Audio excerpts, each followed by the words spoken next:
ePath Learning is a leader in cloud-based learning software for business. eVariant is the name of the company. We've developed a product called Health Connect. And Health Connect is a two-way communications platform for patients, providers, and the organizations that serve them. At FlexSite, we make optical components and films for safety and energy efficiency markets. So OpenSky is an information technology professional services firm. We help our clients plan, build, operate, and secure data networks. iSend is an international payments company, so we allow immigrant consumers to directly pay for goods and services back in their home country. FitLinks is a company that makes personal health monitoring devices. And we basically create wireless devices that track your activity throughout the day.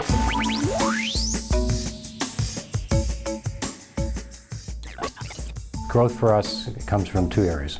First is our clients. We started the company 5 years ago, and we were fortunate to have a handful of very large clients take a chance on us, and they continue to do business with us day after day. The other thing that they've done for us is they provide a reference base. We're in the middle of a very big market, and our products are very unique, and consumers have really taken to them. And some of the reasons for that is really we identified services that were in demand. It has to do with an amazing team. You bring together an amazing group of people, they work well together, and things just take off. The second component, which I really can't ignore, is the fact that there's a tremendous need for our product and our services in healthcare right now. I think our growth is really driven by two things. One is the market is developing very rapidly.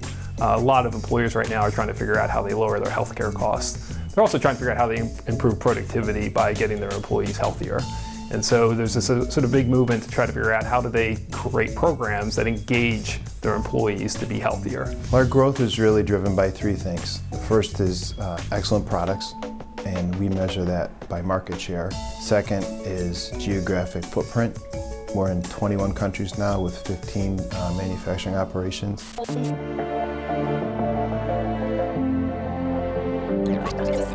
The best way to drive innovation is to be on the ground level of where that innovation is going to occur. I try to get out in the field as much, meet with clients, meet with prospective clients, go to conferences, conventions, and just really hear what's going on out there in the space. We look at innovation primarily in two buckets, if you will.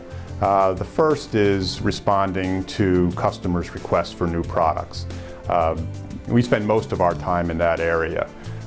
But we also spend about 20 to 30% of our time in proactive enhancements to our existing products and development of new products that we think are going to be successful in the business. We both listen to our customers, right? So as they ask us for additional types of services and different products to offer, we've been able to react to that. But mostly we've kind of anticipated what consumers wanted. So innovation comes from every area in our company. A consultant or a group of consultants will come to we call it the ESC, which is an executive steering committee, and they'll present an idea or concept. The ESC will then look at the concept and decide whether it has merit. If it has merit, we'll then establish a project team that will go out and do a very tight business plan. That business plan will come back and be then again presented to the ESC. If they get the green light, then the whole company rallies behind the concept, and we go to market very aggressively. It's probably multifaceted. First thing we do is we just keep an eye on our customers' interests, where they're going, what they're asking for. We constantly are communicating with them and trying to understand what they're trying to do next. The other piece of it is we really look broadly at the market and at how technology is developing, sort of baseline technology like integrated circuits and silicon, and where that's going and how we can use some of the new technologies that are being developed. So I describe our innovation process as systematic entrepreneurship. So the entrepreneurship is creating an environment where good ideas bubble up and people feel comfortable taking an idea and bringing it to fruition. Company's role in that is providing the tools and the resources to enable people to bring things to the next level. We have a very strong customer service orientation throughout the company. We also have created an atmosphere where our employees are encouraged to make contributions, that they know that it's okay to make some mistakes, that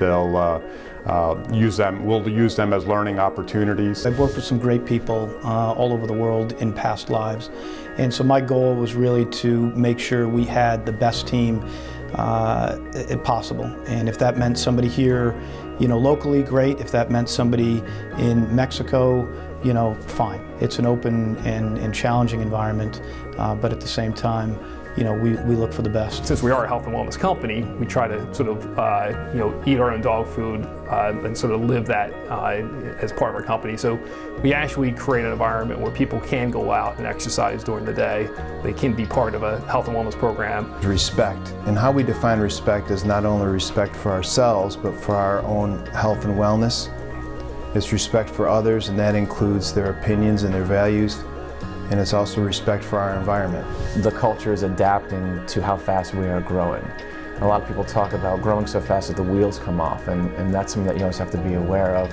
So communication with everybody is key, making sure that everybody knows that they're part of the overall vision, that they take part in this whole mission together is critical. Our culture is one of collaboration, one of intense customer service focus, and we empower every one of our employees to do the right thing every day.